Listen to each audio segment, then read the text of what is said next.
8, 22 माँ का प्यार। कवि है डॉक्टर टी.जी. प्रभाशंकर प्रेमी। जन्म 7 मई 1942। जन्मस्थल तुमकुरू। श्रीमान जी बेंगलुरु विश्वविद्यालय के हिंदी विभाग के प्रधान प्राध्यापक भी रह चुके हैं। स्वयं एक साहित्यकार होते हुए ढेर सारे साहित्य हिंदी और कन्नड़ में अनुवाद कर चुके हैं। अच्छा तो बच्चों, सबसे पहले हम माँ का प्यार इस कविता का गायन करेंगे। गायिका है श्रीमती गीता भट्ट, सरकारी हाई स्कूल नानीकट्टा, सिद्धापुर तहसील।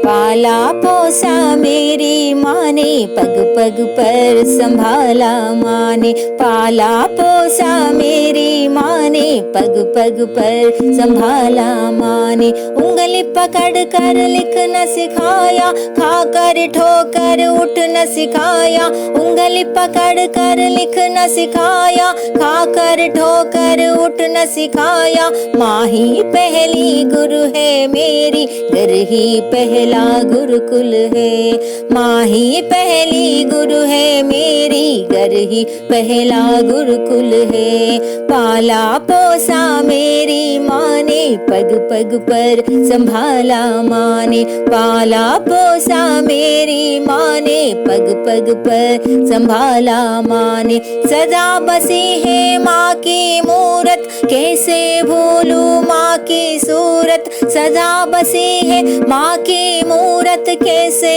भूलूं माँ की सूरत। माँ की ममता, माँ का प्यार, उसका कोई यार न पार।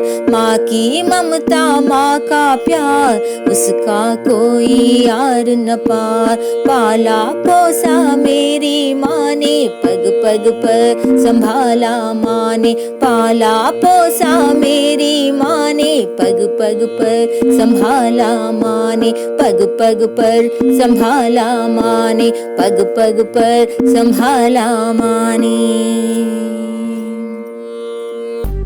सचमुच माँ अपने लिए प्रेरणादायी है, सब कुछ प्रदान करने वाली है।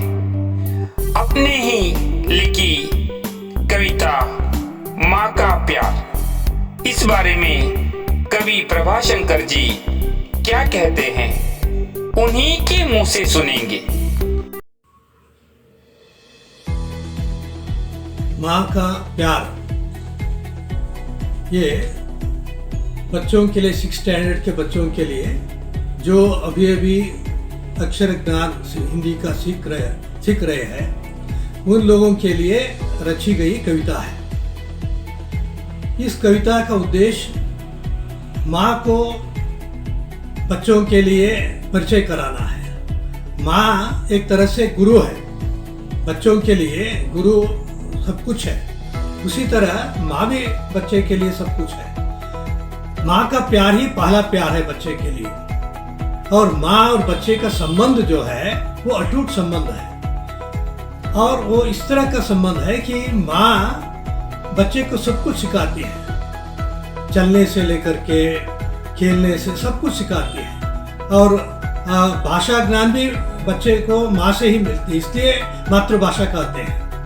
तो यहाँ मैंने इसी उद्देश्य को लेकर के ये दिखाने का प्रयत्न किया है, माँ बच्चे को पालती है। बच्चे को ठोकर खाने पर उठा का काम भी माँ ही करती है। और माँ जो है सबसे पहली गुरु है। माँ ही गुरु है ना। माँ ही पहली गुरु है मेरी, घर ही पहला गुरुकुल है। यही मेरा उद्देश्य है। सबसे पहले बच्चों को घर में सिखाना चाहिए और माँ ही उसके लिए योग्य है। और उसके बाद वो गुरुत्व पाठशाला में हम आगे देख सकते हैं। इसलिए बच्चे में गुरु के प्रति भी उतना ही प्यार होना चाहिए, माँ के प्रति भी उतना ही प्यार होना चाहिए। इसे दिखाना मेरा उद्देश्य है। और दूसरी बात है, एक तो माँ बच्चे को सिखाती है उठना सिखाती है, लिखना सिखाती है, ये तो है ही। साथ साथ माँ कौन है? सभी बच्चों के लिए, जो भी बच्चा होता है उनके उस बच्चे के लिए बच्चे की माँ जो है वो जीवन का प्रकाश है। तो इस कविता को मैं अपनी माँ के लिए लिख रहा हूँ, इस शैली में है।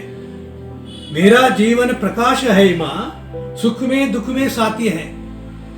ये सभी बच्चों के लिए अप्लाई होता है, लेकिन लिखने वाले कवि अपनी बात कह रहा हो इस प्रकार कविता को सामने रख रहे हैं। और इतना ही नहीं है, माँ की मूरत जो है सदा हृदय में बसी रहती है, सदा बसी है माँ की मूरत। उस माँ को कैसे भूलूं मैं?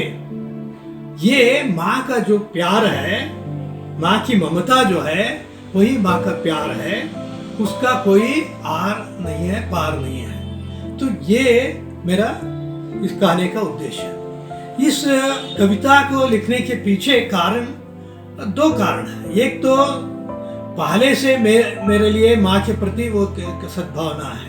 मैं बहुत सारी कविताएं माँ पर लिखता रहता हूँ मैं। एक तो बहुत पहले माँ कन्नड़ में ताई नाम से मैंने लिखा था, वो भी बच्चों के लिए था। स्कूल में भी उसको गाते थे, जैसे हेत्त ताई होत्त ताई हेत्तु होत्तु साकि सलहे ಬೆಳೆಸಿದಾಕೆ ನನ್ನ ತಾಯಿ ಮರೆಯಲಾದಿದೆ, ಮೊದಲ ಅಡಿಯ ನಿಡಿಸಿದಾಕೆ ಮೊದಲ ಪಾಠ ಕಲಿಸಿದಾಕೆ ತಾಯಿಯವಳು ದೇವರ ಮಗೆ ಮರೆಯಲಾದಿದ್ದೆ, ಮನೆಯ ಮೊದಲ ಪಾಠಶಾಲೆ ತಾಯಿ ಮೊದಲ ಗುರುವು ಮತ್ತೆ ताई नाड़ ताई नुड़ी मरेयलादिद्दे। यही भाव उसमें भी है। तो इस प्रकार की कविता लिखने के पीछे एक कारण ये भी है। एक वो जब एडिट कर रहा था इस 7th स्टैंडर्ड पुस्तक को, उसी संदर्भ में मेरे ही साथ बैठे थे वो 6th स्टैंडर्ड के वो जो चेयरमैन, उन्होंने कहा मेरे लिए एक ऐसी कविता चाहिए जो बच्चों के लिए बहुत सरल हो। तब मैंने सोचा कि इस तरह की कविता क्यों न लिखो, तो उनके लिए उसी संदर्भ के लिए मैंने ये कविता प्रस्तुत की। और ये मेरा इस कविता में मैं यही कहना चाहता हूँ कि बच्चों को माँ का प्यार ही सब कुछ है, और बच्चों के लिए मातृभाषा, माँ और गुरु, ये तीनों का संदेश बच्चों को पहुँचना चाहिए।